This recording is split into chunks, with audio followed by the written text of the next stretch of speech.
Okay, there we go. Hello, people. 801. How are you? Welcome to the Sports Therapy Association podcast, episode 38. I would say, normally I'd say, God, they're going by so quickly now, but things seem to slow down a little bit. I don't know if that's anything to do with a certain pandemic, but everything's just slowing down a bit, isn't it? But I hope you're well and you're staying safe. People are already flocking in to listen live. Hi, Catherine. Hi, Mark. Obviously, you've all got the opportunity to join us live. You don't have to be a Sports Therapy Association member. We do encourage you to come and join us live. It's in the Facebook group, which you don't have to be a member to be part of. And the nice thing about joining us live is obviously you can ask our special guests questions direct to them. You can watch them as you make them squirm, hopefully, and ask them awkward questions, which I hope will be happening tonight. And you can also, every time you ask a question, your comment comes up onto the screen as well, which is nice. It's for networking and showing your logo and all that sort of stuff. And you don't have to be a sports therapist or a sports massage therapist. You can be any soft tissue practitioner. And we welcome anybody from any discipline. In fact, we encourage it, because one of the big things that's coming out of COVID is, as we've discussed in other episodes, the breaking down of walls and more about going to see a person as opposed to a certificate. That's what it's all about. If you are listening as a podcast, then that's lovely of you as well. Welcome. Obviously, you don't get to see the wonderful imagery on screen. That's fine. Maybe that's a personal choice of yours, but it would be much appreciated if you did like us and leave a review and a rating, particularly on Apple Podcasts. There's always the YouTube video as well. We do stream direct to YouTube, and if you are watching from YouTube, then give us a shout and say you're watching from YouTube. It's always nice to know whether people prefer that than Facebook. So there we go. So thanks very much for joining us.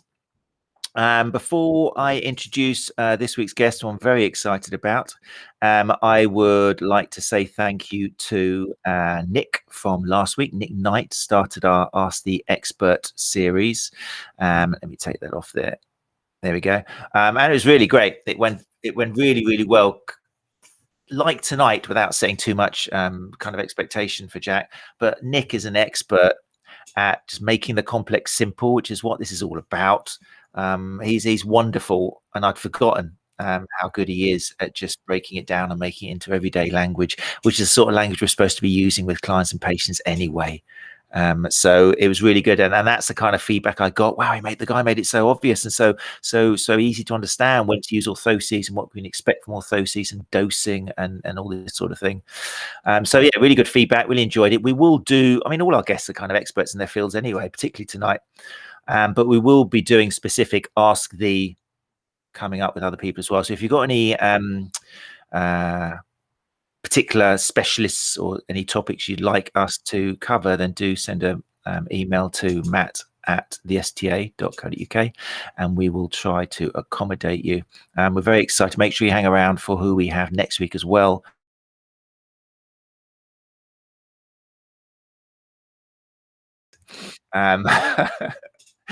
We can see him swaying nervously. I'm excited because he is so modest again and so nervous. So it's going to be nice to make him squirm a little bit, particularly as he's normally on the other side of the microphone. Jack March, I'm talking about, or Jim, as you may have heard him referred to. Some of you will know him as one of the voices behind the Physio Matters podcast, which obviously I think most of the people in the room will have listened to that before. That's why you're all here, because you know it's worth. But if you haven't listened to that, if you're on the podcast or you're recently qualified and you don't know about that world, then make sure you do check it out. It is, just as they say, clinical gold. And it's not just for physios. Once upon a time, it felt like it was just for physios. But as the walls come tumbling down now, thankfully, there's so much. I can't remember what episode they're up to now, but there's so much CPD there. And it's one of the biggest and the first, and it's got lovely people running it. So do check out the Physio Matters podcast if you haven't yet. It's definitely worth checking out. And this is one of the voices behind it, probably the easier to understand voice out of the three of them I've heard, which I'm sure you would agree with. When you've got a Geordie and a Manca, it's not hard to win that title. But yeah, Jack March is also, as some of you might not know, the rheumatology physio, just for 18 years or so. He's been practicing that. But it's a topic which has really come to light in the last few months, really. It's really becoming highlighted wonderfully, the same as pelvic health is. And we've had Emma Brockwell, who's released a book. I must remember to say that because it's fantastic. Why did no one tell me this before? Or something like that it's called. But check out Emma Brockwell's new book available on Amazon. And also we had Bill Taylor talking about male pelvic health.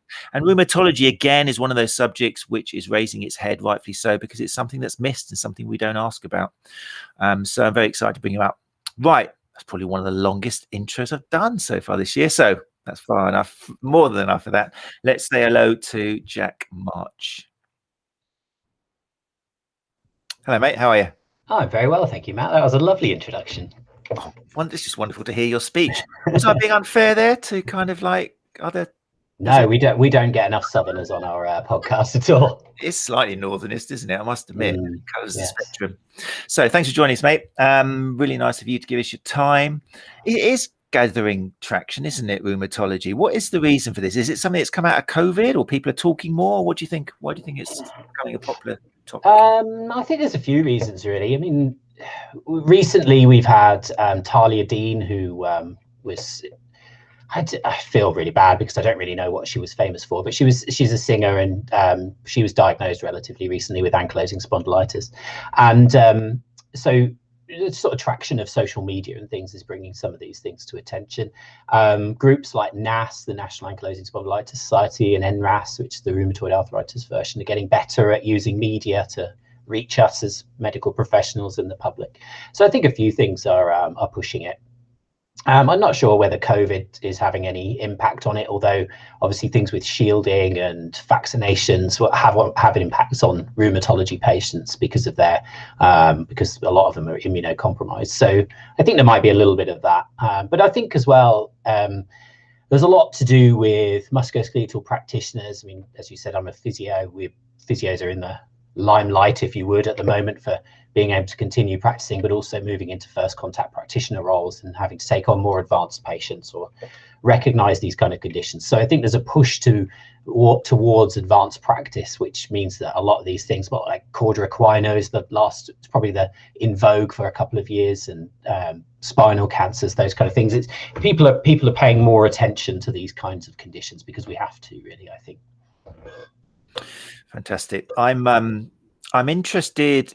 I don't want to speak for people in the room or people listening to the podcast, because obviously we're not physios. We have the pleasure of having all sorts of people from different disciplines joining us. But I mean, sports therapy, it's a lot of sports therapists and soft tissue therapists. So people in the room, for example, who are probably not a good cross section of our listening audience, because you guys are just all dedicated kind of geek nerds, and you come here and give up your time live at 8 o'clock. So you're not a good sample population. But I'm interested for you guys, one, to let me know what your definition of rheumatology is. Okay, and don't Google it, don't look it up, don't spoil it. Just type how you would explain it. What would you say in less than kind of 20 words? And also, if you guys have had any experience of learning it, was it on your course at all? Because some of you have done degrees, some of you have done level 3, 4, some of you have done something called 5 or 6 or 7. But yeah, I'm interested to know. So people in the room, if you could give us an idea of that, and we're going to give you, myself and Jack, an uncomfortable 10 minutes of silence just to type.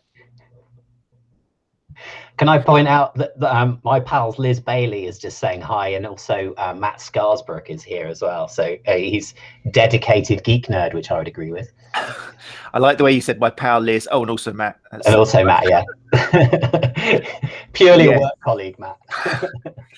There you go. So yeah, thanks for joining us, everybody. I'm sure there's a lot of people in the house today. You've gathered a lot of interest, young Jack. That's fantastic. That's nice. You've in the introduction said I've been practicing for 18 years and now called me young. So somewhere in the middle of that is probably correct. I know, it's weird because you did graduate. When did you graduate? 2008. Yeah, so it's a long time ago, isn't it? Yeah. It's maybe not 18 years. That was my poor maths, but it's a long time ago. And that was in Plymouth, wasn't it? It was, yeah. Very nice, very southern, fantastic. Right, so let's have a look at people who listen to the podcast. What you can't see is a lot of screen action going on here. So I'm just going to bring up some people. I'm sorry if I haven't put all your hellos here, but we're going to start going to the actual question. Actually, no, M's. I've got to read out M's. This is just what sums up sports therapy here. Hi, really looking forward to learning this evening. What a great reason for coming. Thanks, Em. I'm sure you will. Right, so Carol Brown has said, so I asked what is rheumatology? Inflammation in the joint, question mark. Paula Lewis says, I actually have no idea. First year student at Gloucester Uni. There you go. What are you first year at, Paula? Or Paula? Paula. Let us know. Catherine Reiner. We didn't really cover it at level 3 or level 4. This is cool because it's giving Jack an idea of the level of knowledge in here.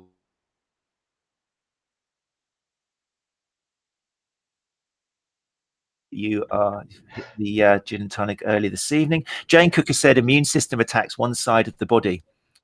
One side of the body. It's interesting. Okay.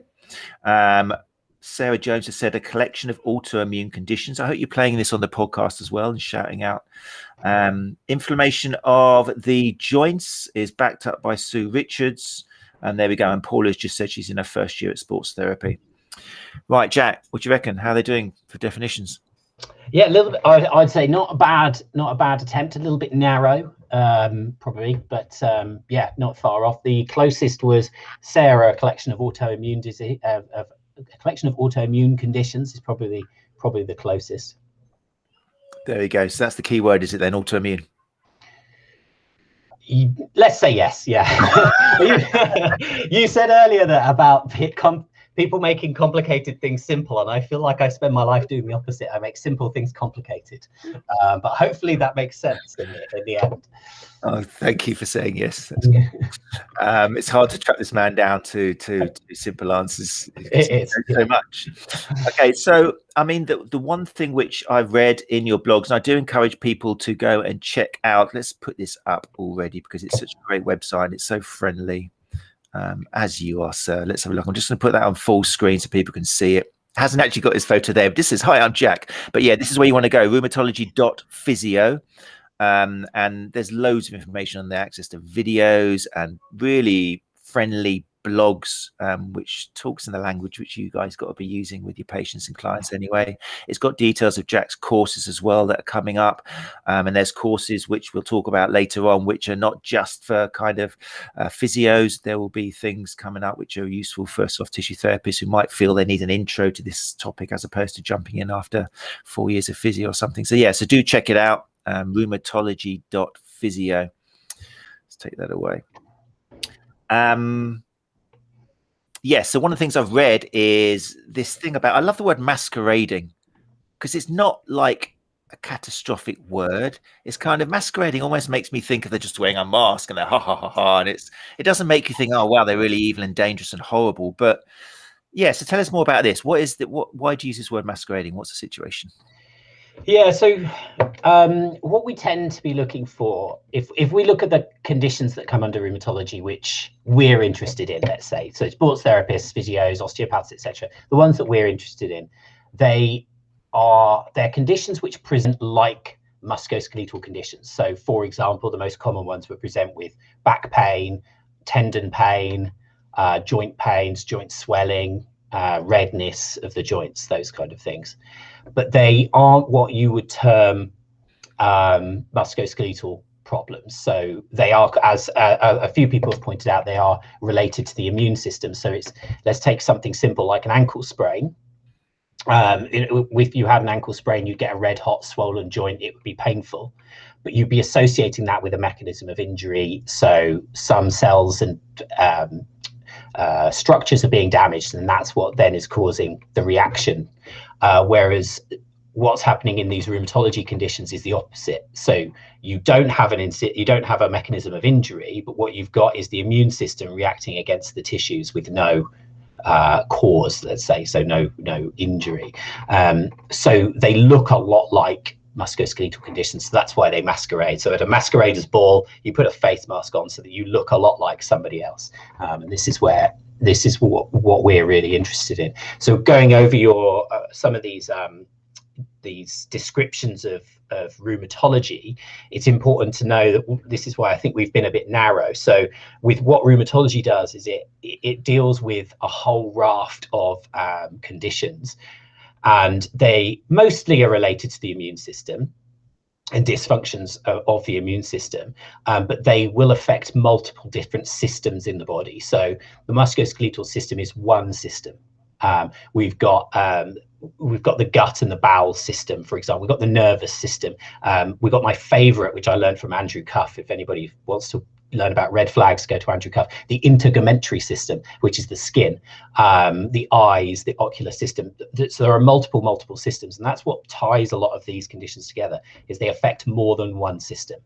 So when you have an ankle sprain, it wouldn't give you psoriasis. That, I doubt there's anybody in the chat room today who's going, oh yeah, I saw a patient whose ankle sprain caused psoriasis. That does not happen. Like, that's not a thing.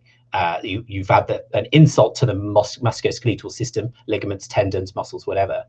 Whereas with these rheumatology conditions, we're looking at multiple systems involved, and that's what separates a lot of them apart. So that's why I was like, it is complex. It is very, by the nature of it, because the immune system is incredibly complex, and everybody as an individual has a different immune system. There will be no two people in the world who have the same immune system. So even when we give them diagnoses, these are ranges of diagnoses with multiple systems affected, multiple symptoms, multiple presentations, that then get boxed into sort of umbrella conditions, and they are complicated, which is why a lot of them get missed, and unfortunately people get misdiagnosed or whatever it is. So yeah, it's a real challenge, but it's fun as well, I think, to learn about. We'll go back to the geek nerds, and that's definitely where I'm at. It's interesting how you get so excited about like the integumentary system, and it makes me think, because people who do, I mean, I teach level 3 and level 4 sports therapy, and the people who study that have to do a lot of A&P. They have 12 body systems. They're learning all about the skin, all about the epidermis and the dermis and the hypodermis and all these.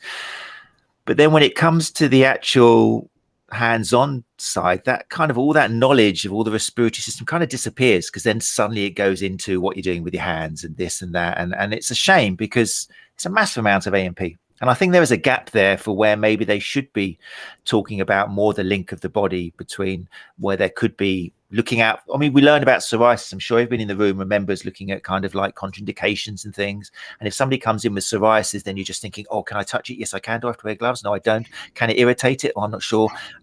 But I don't think at any point on any, I haven't done sports therapy degree, so I don't know whether it does happen at that.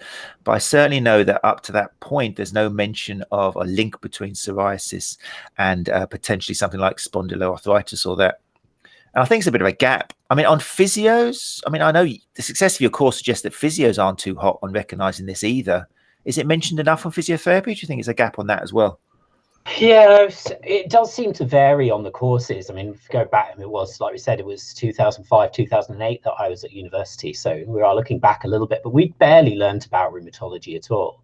And in all honesty, these are relatively rare conditions. So like you mentioned about axial spondyloarthritis, an inflammatory problem of the spine, that affects less than 1% of the population, whereas at any one time, about 40% of the population have got back pain.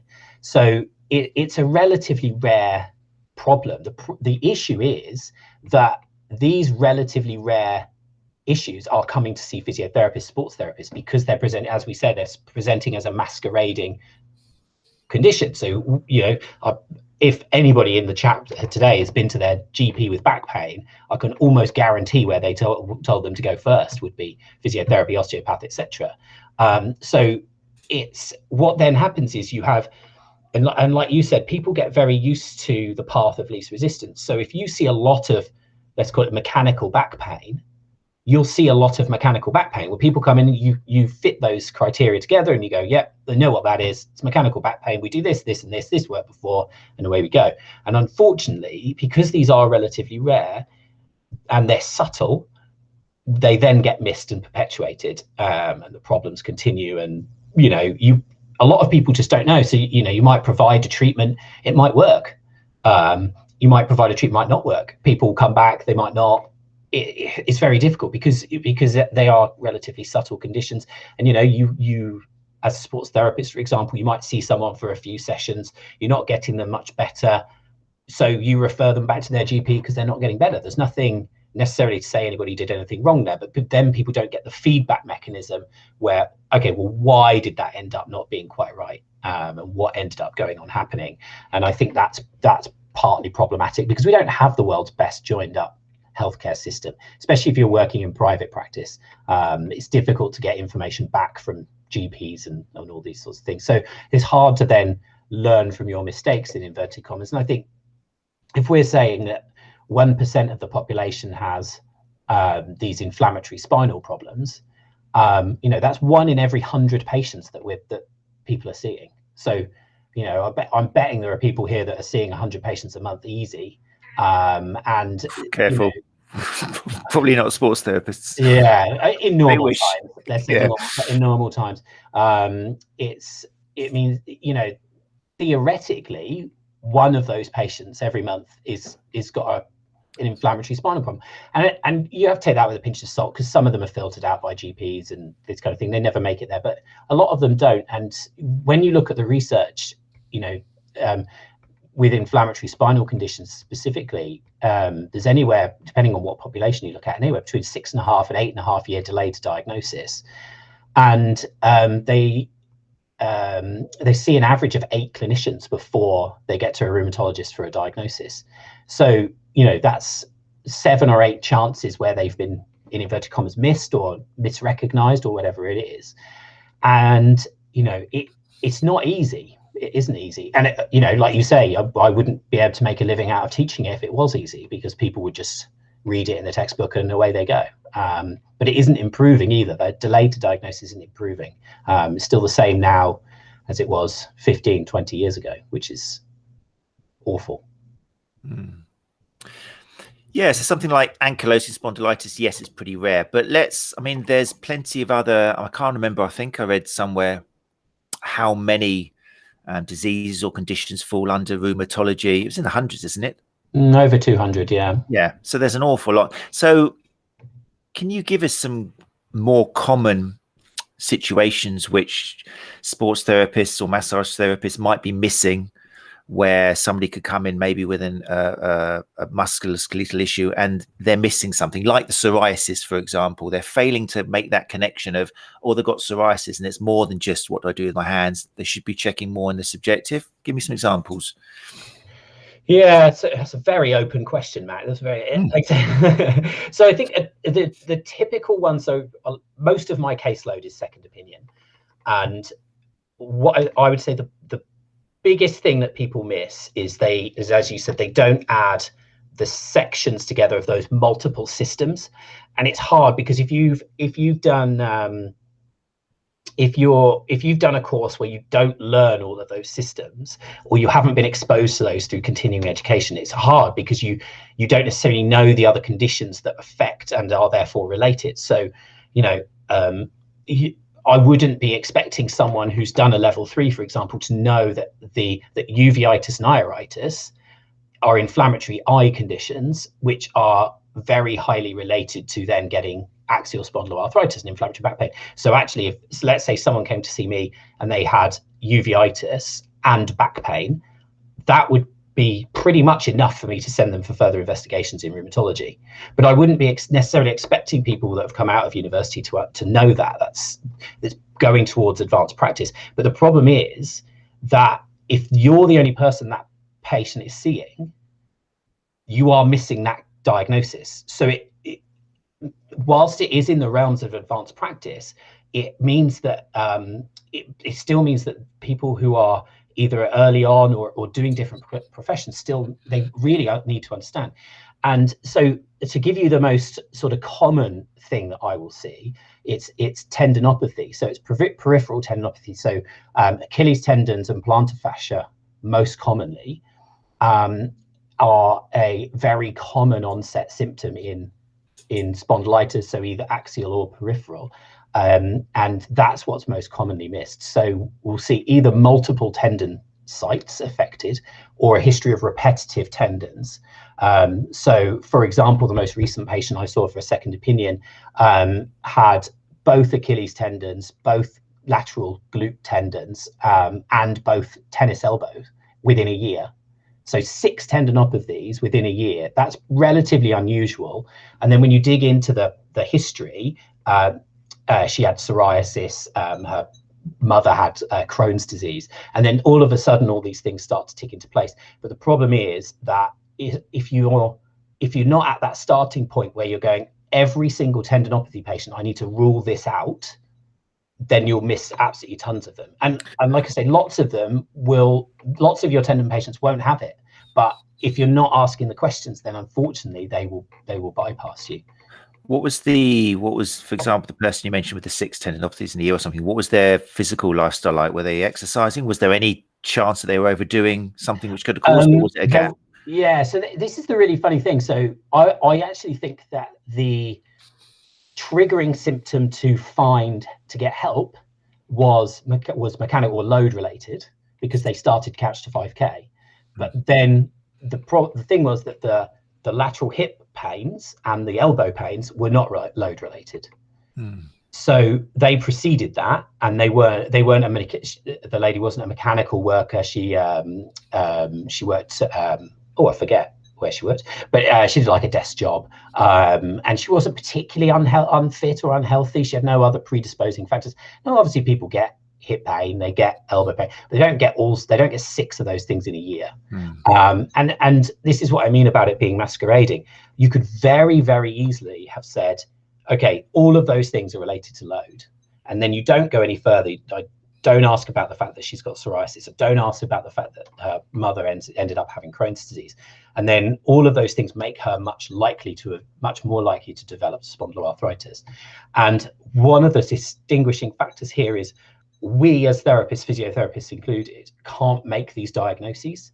Only a rheumatologist can, and we need imaging, we need blood tests, a full workup of these patients to really rule it out. So one of the things that I learned it from Andrew Cuff, but I used like a clinical reasoning seesaw. So some things, so if this elbow goes up this high, then I'm referring them. If it's this high, I'm not referring them. So some things will add onto each side of the seesaw, and eventually you have to make a decision as to which way your seesaw is facing. And I think one of the things that sort of soft tissue therapists, sports therapists, depending on what level they're at, we need to understand that, okay, where is my threshold where I go, okay, this is not for me yet, or maybe not at all, but this is not for me. And do I know the symptoms that indicate when it's not for me? So the way I describe it is that we know that some things are red flag conditions, so fractures, cancer, because why are they red flag conditions for therapists? Because we don't treat them. A fracture is not a sports therapy problem. Like an acute fracture is not a sports therapy problem. If I fracture my leg now, what's the sports therapist going to do? It's going to send me to A&E, right? Rheumatology conditions fit the same criteria. They're not physiotherapy problems. They're not sports therapy problems. They are rheumatology problems. They need medically managing in the first line. That is the most appropriate management. Later on, then physiotherapy can help, sports therapy can help, etc. But they are red flags. They're not emergencies. They don't need referring to A&E, but they do need referring onwards. So in my eyes, they are red flag. So, and it unfortunately, this is where it is, and this is why I tend to err on teaching physiotherapists, because I know where the threshold is for physios. With sports therapists, with the different levels, I think it probably will vary slightly as to where people do set their level, as to, okay, how many of these symptoms has this patient got? Should I refer that person, even if it's to the GP, if they've come through to the sports therapist first rather than being referred in? Okay, I'm not happy with that. Should I refer that onwards? Because the problem is that the delays to diagnosis, it worsens outcomes in literally if you think of an outcome, it's worse if you wait to refer these patients. So we should be, if anything, over referring. And this is what I teach a lot on my courses.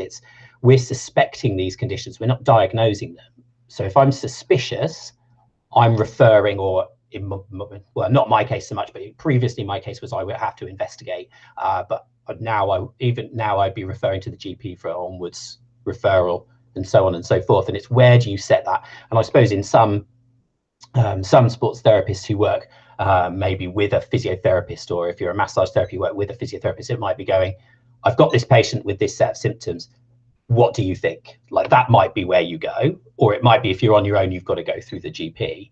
And it's, it's where do you set that threshold? Much like you would with if someone was suspecting a stress fracture or whatever it was. You don't have X-ray vision, so you would be referring out for someone to do, or even if you can refer for X-rays to get further information.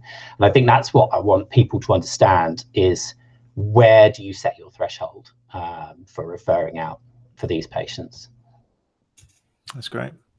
I think it's something that maybe because as Catherine Reimers pointed out, as an SMT, you're told not to diagnose. We're not actually allowed to use the word diagnosis. We must never use DX or any abbreviation because we're not allowed to, because we're not allowed to health professionals, and that's the way it is. So before I read Catherine's question, I don't think we've got as much as a problem maybe to refer out. In our early days, we probably refer out too much because we know, if anything, the problem is we do refer too much. We get kind of imposter syndrome and worry.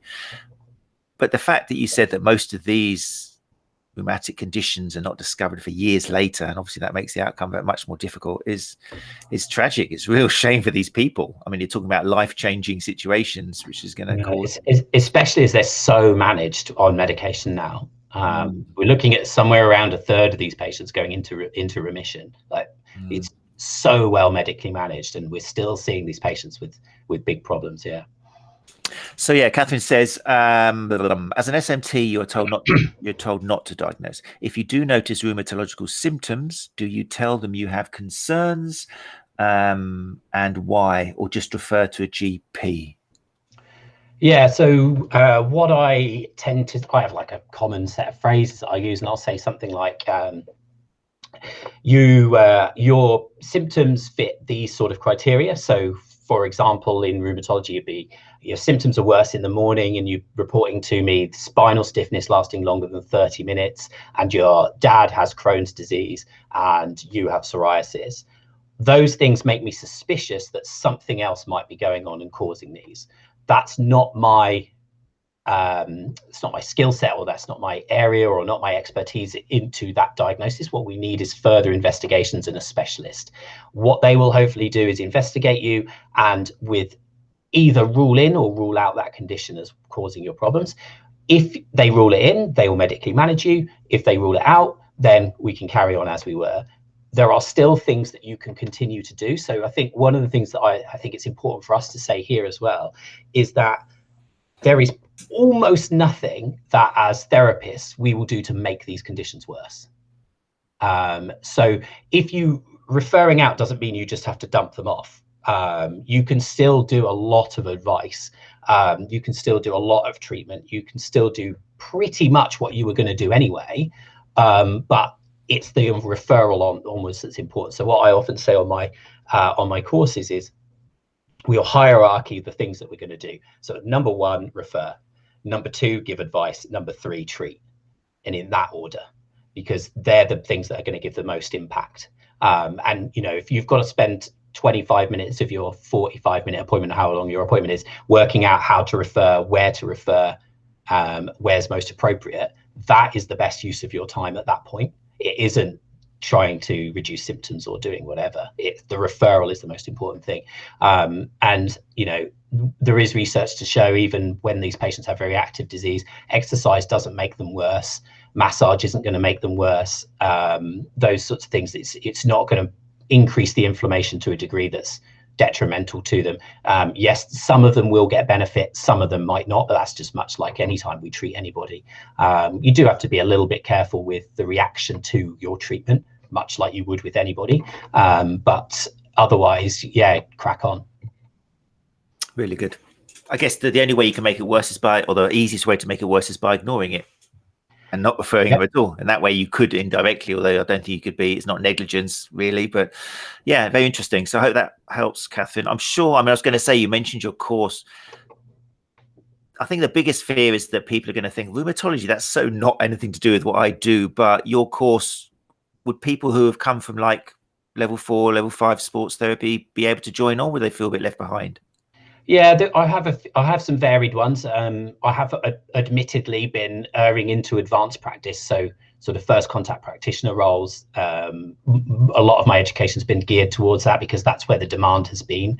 But I have been trying to make a conscious effort to get to a more entry level courses as well. So I have got an introduction to rheumatology red flags, an hour webinar that's on my website. It's in April, I think, of an evening, and I have got some other resources on the website, which are, some of them are free. The blog should be pitched at a decent level. There's an audio book in there which is good level to listen to, and so it's like anything really. Some of it might be a bit high pitched, so there is a lot in there about investigations, but hopefully I try and get across that thing I was talking about. It was about where that threshold is, but I am trying to do some more entry level stuff as well that hopefully will be sort of better for your listeners that we've got this evening. Yeah. Definitely, like I said before, definitely, guys, take a look at the website and you'll see it's not, I mean, we talked about it, I think, ironically, with Jack, the first episode we did with the Mag Jack, talking about imposter syndrome. We do suffer from that. We kind of think, oh, rheumatology, that's like proper medical doctor stuff. It's nothing to do with us.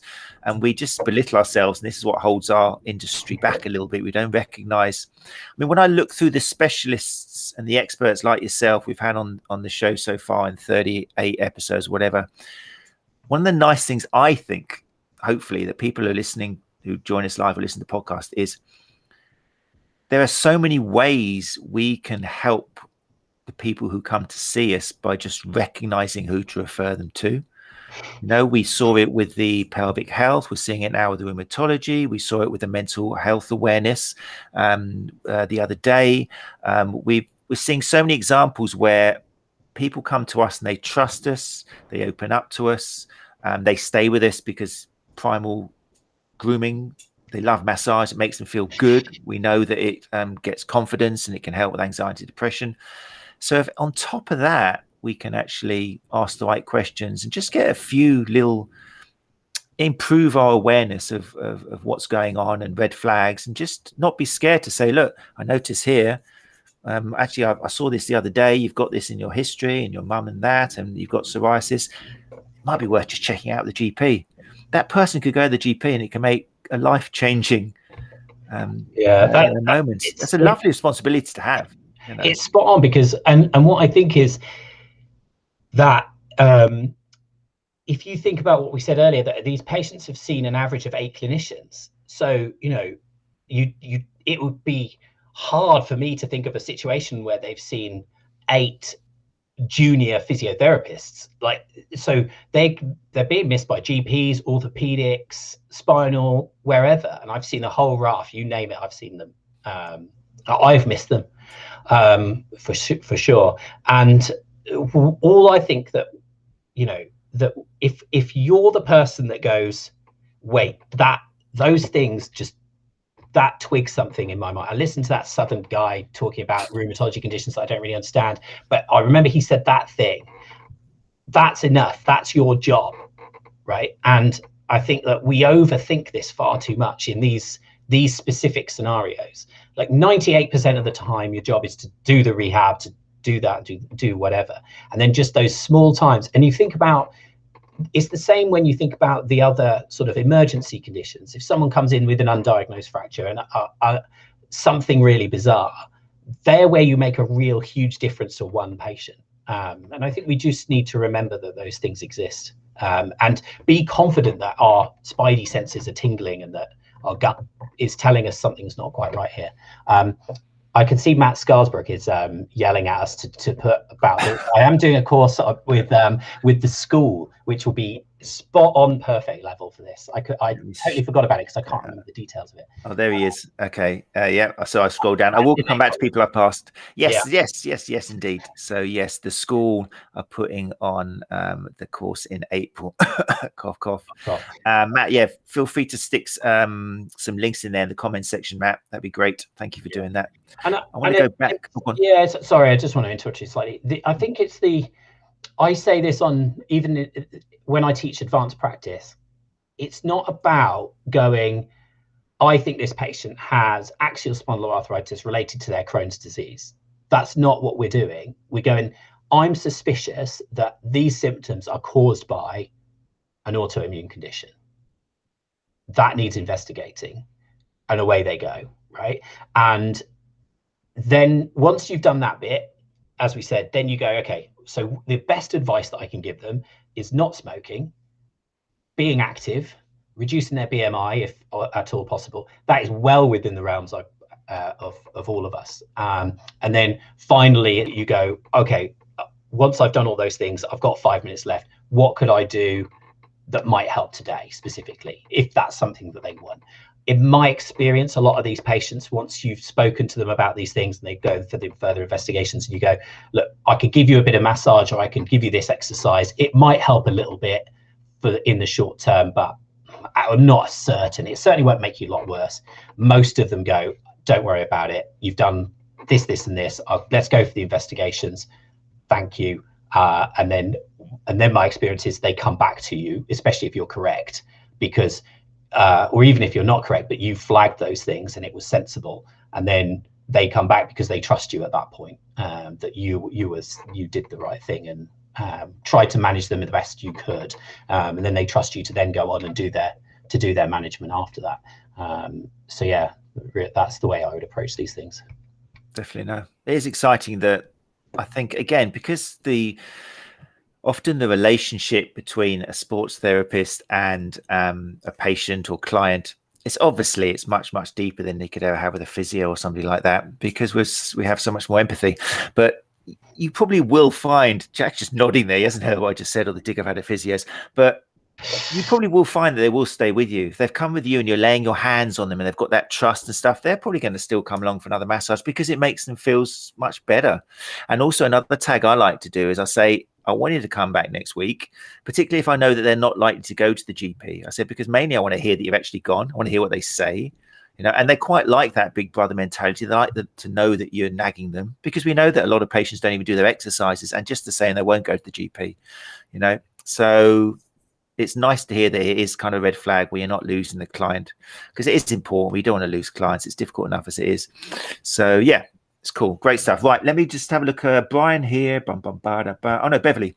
Beverley says a good indicator for ankylosing spondylitis is pain around 3 to 5 a.m. Yes, I've heard about that quite a lot. What is it about? I mean, the whole night pains is an important red flag anyway, but why is it? Is it something to do with sleep patterns, or how long you've been asleep for? Or?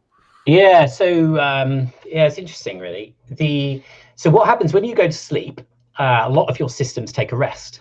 Your nervous system takes a rest. That's why you go into a lower state of consciousness. Your gut takes a rest. Your immune system takes a rest as well. And then what it does is, because you're then going to get up and you're going to be faced with things like the coronavirus or stubbing your toe or your children sneezing in your face, whatever, then it kicks back in around 2-3 a.m. So what happens is your musculoskeletal systems had this rest from being attacked, for want of a better word, by your immune system. It's feeling all lovely, and then all of a sudden it just goes and goes at it, and the symptoms flood back, and then patients wake up and they're in pain or with stiffness. What's really quite an interesting thing to qualify that pain, so you're right, other red flags, they present with night pain as well. So it is the second half of the night, but they also tend to have to get up, move around, do some exercises to improve it. So you'll speak to a lot of people, especially with things like lateral hip pain, spinal pain, who wake up in the night and then they change position, they roll over and they go back to sleep. Whereas these patients, they get out of bed, they do something. I've had patients who they'll do the chores at 3 a.m. because they've just got to do something to loosen off. And then after a while, they can go back to sleep. So yeah, that's a really good point. Interesting. Yeah. Yeah, it is important to make that definition, isn't it? They're not just kind of hurting, then turning over and going back to sleep again. It's more than that. Becky, hi Becky, thanks for joining us again. Let's have a look what Becky has to say. It's always good when Becky opens her mouth. I had a client come to see me with joint pain. I wasn't sure what was going on and his history wasn't adding up. My gut told me to get let me just, I've got all of that on the screen there. My gut told me to get further investigation. Turned out to be a pseudo gout. Okay, we haven't mentioned gout actually. I mean, that's something which I think fools a lot of early therapists with just joint swelling. I mean, what are some of the ways where you think, okay, it looks like it's swollen, maybe they've had a history where they could have run awkwardly or something working with runners. How do you avoid missing something like gout? This is why I teach a whole day course. So what you have to do is you have to take that whole patient and their whole journey and all of the things that are surrounding them, and you create. This is what I mean about this clinical reasoning seesaw.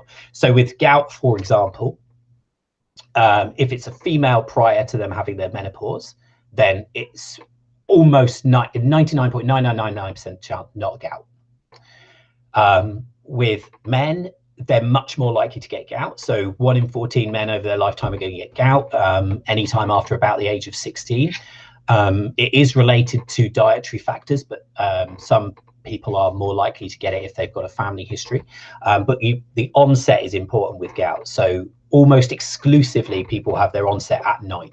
So as we just talked about with that 2-3 a.m. the immune system kicking in gout, pseudo gout, and calcium pyrophosphate disease, which is calcium crystals rather than urate crystals, the immune system reacts against those in the middle of the night when it flares up. So they'll get this pain onset at night, deteriorating over a period of time. So that's a few I've had over the last year or so have presented like that. So I had a patient who had done a load of box jumps in CrossFit, which wasn't abnormal for him, but he woke up in the middle of the night and he went, I've got a stress fracture from doing the box jumps.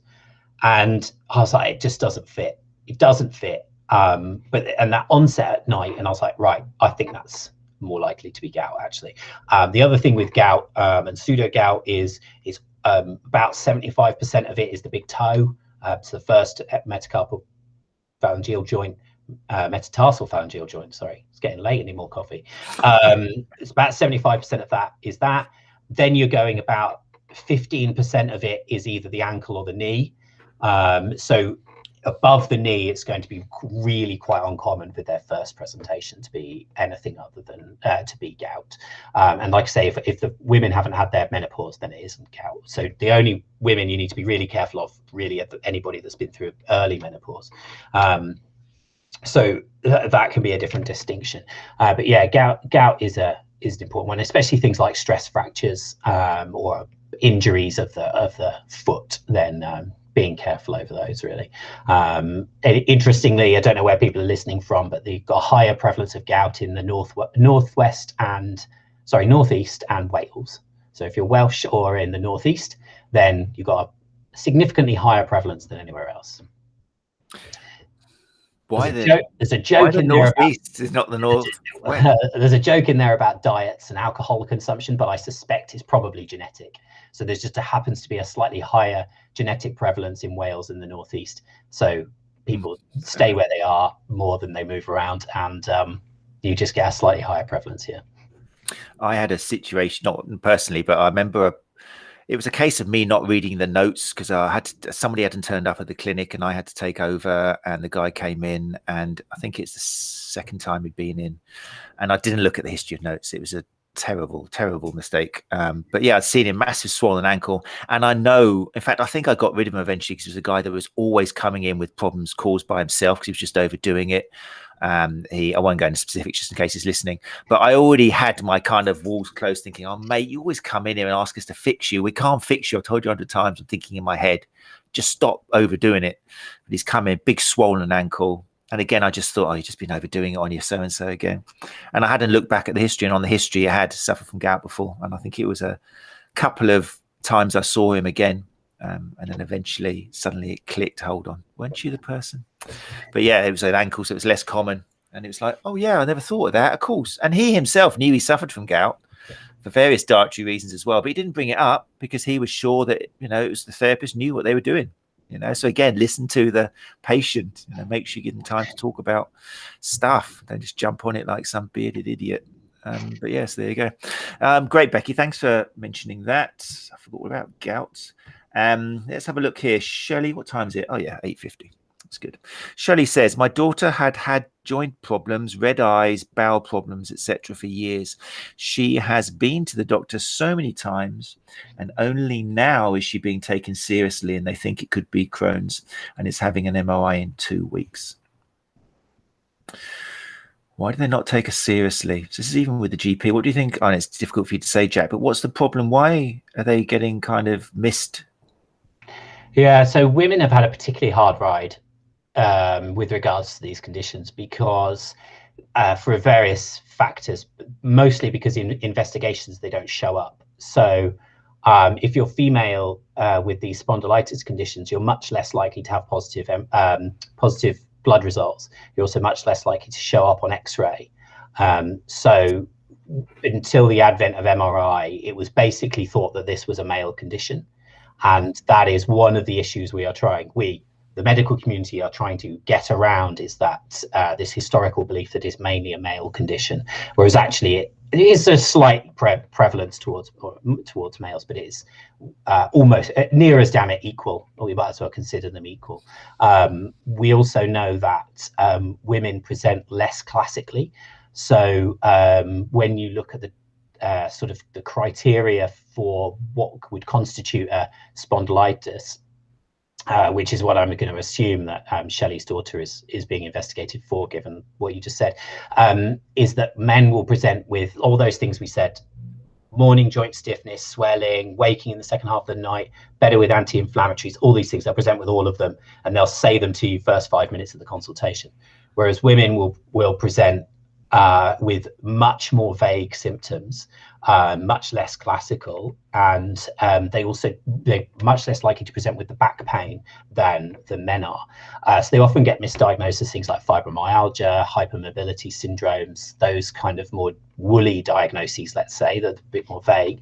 But we know that actually they have the same disease burden, so they get the same levels of pain as men do. There's no difference in regards to outcomes. So it's one, historical, and two, it is a more difficult diagnosis. So when you get someone who isn't a specialist, then it is easy to dismiss them, which is problematic. But hopefully, I'm speaking at Therapy Live in a few weeks purely on axial spondyloarthritis in women. So we're trying to, and it's something I've been concentrating on tail end of 2020, was trying to get a better understanding myself of what is happening in women, but also to try and get some exposure to that.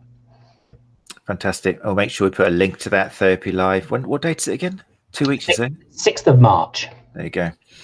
I like this comment from M. I think it's just going back to what I said about asking the questions to the client. So with a triple O, many clients during initial consultation just don't think about past issues are relevant and try to brush them over when asked about history, even when pushed. This is the problem where clients, again, it's kind of a double-edged sword, because clients come to us because they think a rub and a poke and a twist and a manipulation of something is going to fix it. And then they're the client who jumps up on the couch when you turn your back and you just wanted to have a chat with them and already lying there going, fix me, it's true. Sometimes we've got to get them down from the couch physically and not just metaphorically, and get them to use their mouth a bit and talk because they do expect it. Especially, this is a problem I think in our industry with sports and massage therapies. They've come to see us because they think it's going to be fixed with a rub, and they don't expect us to actually have the experience to be able to ask the questions and reach the right responses. Yeah, it's all about expectations, isn't it? When people come and see me for a second opinion or a third opinion, fourth opinion, whatever it is, they're expecting me to ask all these in-depth questions. Oh, it must be something weird if I've got to Jack now, so that he's going to ask me all these weird questions about stuff that's happened in the past. And I think you can get around, I found over the years, you can get around with the way you frame the question. So if you say things like, I remember when I was a junior member of staff, I would say things like, oh, I'm just going to ask you about your other health, and it's sort of a flippant remark. Whereas if you frame it like, I'm just going to ask you about other healthcare conditions that may be related, it's just a slight simple change of language, but the way that it's framed adds more importance to it. That's how I try and get around that. The other thing that you can do is use intake forms. So get them to fill in a form in the waiting room or whatever. But again, pre-COVID, when you could use a pen, fill in things so they write down their past medical history, and then you're sort of reading it. You go, oh, that's interesting. You had this, and you're sort of framing into being interested in that condition rather than it being. I think we can be inadvertently flippant. I know certainly I can. There's a nice question here from Jemma. We're told as level 4 sports massage therapists that autoimmune disease is a potential contraindication to massage. Is this something you would agree with? For those of you listening to the podcast, Jack is violently thrusting his head from left to right. I have literally no idea why that would be. I would say even if you went as far as saying undiagnosed autoimmune condition, ignoring psoriasis, as you said, because if you used a cream and it was reactive, whatever, slightly different situation.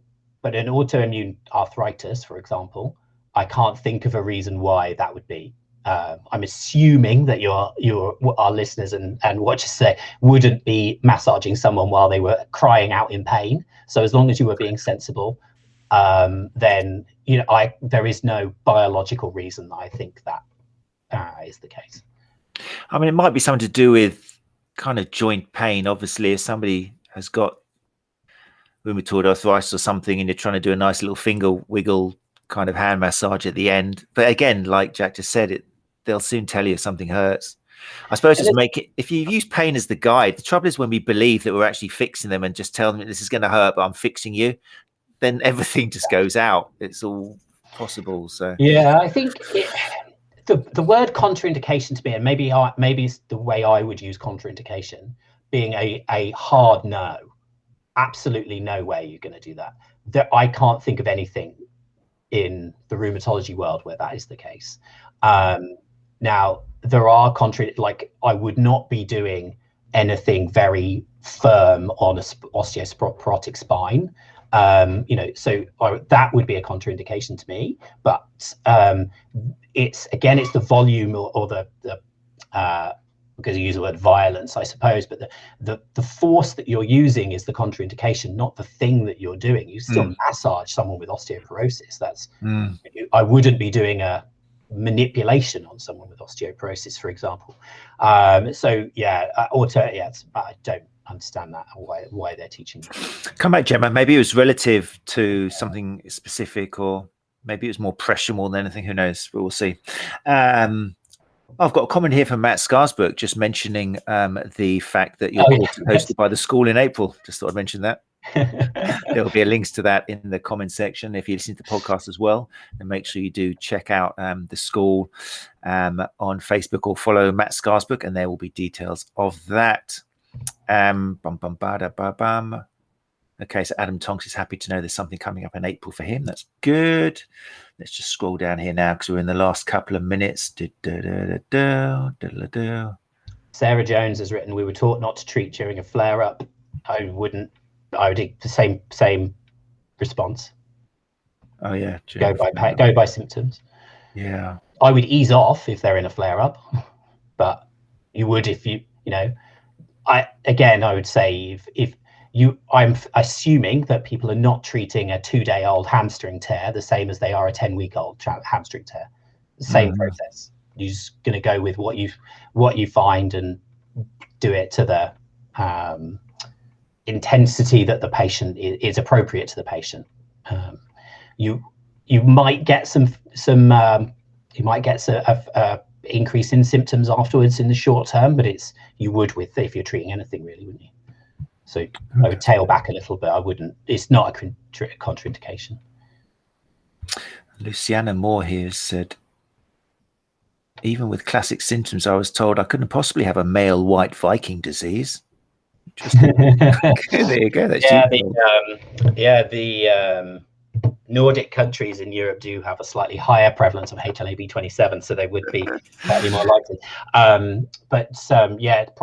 We have problems with different groups. So women are one problem. Women are one problem. It's a terrible thing to say, isn't it?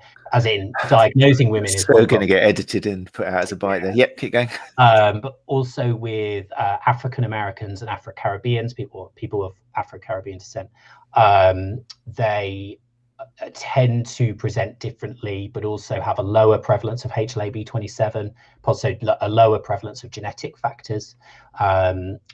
So yeah, very difficult.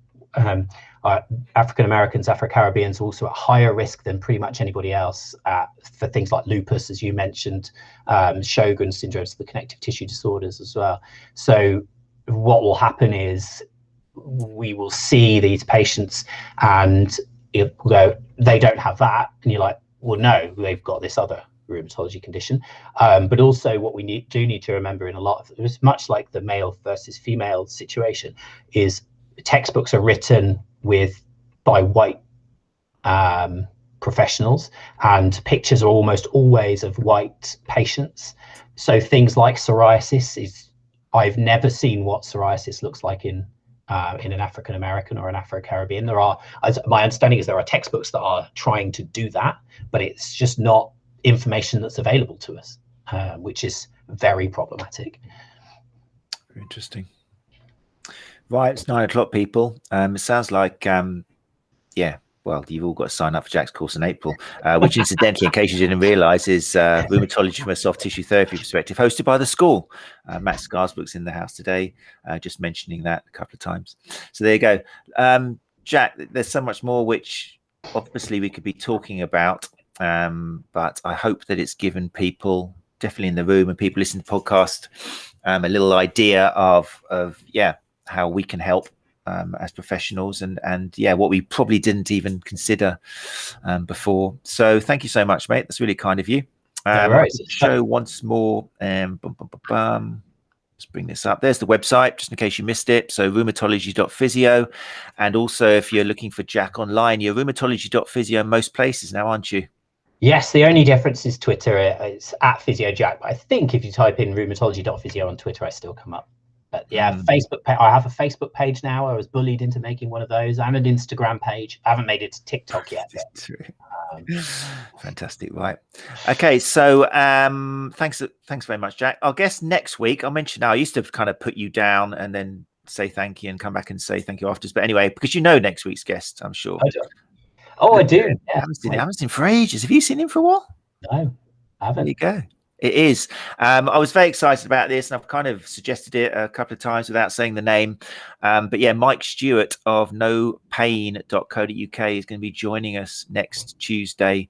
Someone who I think he was on the original kind of, what's that place, that expo, Therapy Expo, wasn't it? I get confused. Yes. He was one of the few who were there in the first few of this rather large complementary medicine expo, which we all kind of met at, I think originally. That's where we all kind of met up back in the day. And then he's not on social media, which I'm going to be asking him about. He really doesn't crop up much at all, which I'm very excited to talk to him about. But I mean, I hosted him down in Brighton years and years and years ago, and he made me just clean out my mugs which said athlete in rehab, because I thought, well, that's a bit of a catastrophizing kind of suggestion, and maybe throw away all of my little musculoskeletal kind of knees with menisci kind of hanging out the sides and red spots on spines. He is the man when it comes to just thinking about the language you're using, the images you're showing in your clinic, the explanations you're giving, and he does it in such a lovely, friendly way with some great examples. I'm just hoping he brings along his kind of finger Chinese torture machine with him. But yeah, so please do spread this one. I mean, all 51 of you have come along tonight. It's great to see you, and there's some very familiar names. But if you really want to help your colleagues understand the power of words in helping people in pain, then next week is a huge one. So look out for the links for that. That'll be next Tuesday at the same time. But as far as today goes, Jack, thank you so much for your time. It's been great. Yeah. I really appreciate you. I know you're a busy man, what with, the school and everything coming up. That's in April, people, in case it's Matt Scarsbrook. Matt Scarsbrook will give you more information on that. So yeah, appreciate it. And if people do want to talk to you, is it best contacting you via your website? Is there a contact button there if they want to talk to you? Well, wherever, Facebook, website, there is a contact form on the website, or on Facebook or Twitter. You can DM me if you want to, or any of those, or publicly call me out on something I've said. I don't mind. Fantastic. I've always got my phone next to me doing these social media things. Right, people, thanks so much again for joining us live. I love having you people along. If you're listening to the recording, then if you're free on a Thursday, you might not be, but if you are free at 8 o'clock, you haven't got to come to all of them. Just come along and join the crowd. It's lovely to see people live, being able to ask our guests questions directly. So thank you very much. And that's it, Jack. Thanks once again. Yeah, thanks, we'll see everybody next Tuesday. Take care.